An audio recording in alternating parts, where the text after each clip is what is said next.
Alright, so I want to be talking about Genesis chapter 2, verse 24. It says, "Therefore shall a man leave his father and his mother, and shall cleave unto his wife, and they shall be one flesh." That was Genesis chapter 2, verse 24. This verse describes the foundation of marriage, where man leaves his family to unite with his wife, forming a new bond. The phrase "one flesh" further highlights the deep intimacy and unity intended in marriage. God honors godly marriage. In other words, God honors those couples who follow his commands.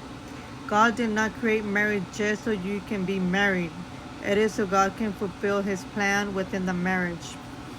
For example, one story in the Bible that I want to use is in the book of Acts chapter 18 verse 26. It's about Aquila and Priscilla. They ministered to a Jew man named Apollos. These were married couple who were doing ministry together. So that was the book of Acts chapter 18:26. I encourage you to read the whole chapter.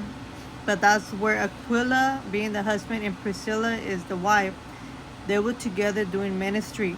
And they were correcting a man who was preaching the gospel, but he didn't know the full gospel. So they pulled him to the side and they ministered to him. They corrected him. So it's very important that in marriage, the couple know what their assignment is as a couple, as a married couple, and to be obedient to God's will. Finally, always remember to put God first in your marriage. God must be in the center of your marriage. He must be. If God is not in your marriage, there's going to be problems regardless.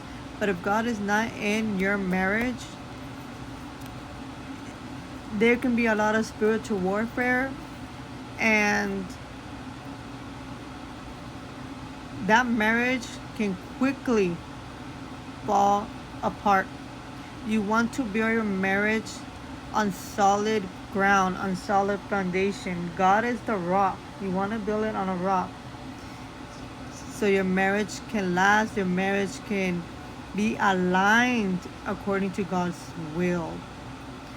So that reminds me of Romans chapter 8:28, where it says that we know that everything works out good for those that love God and are called according to his purpose. That was Romans 8:28.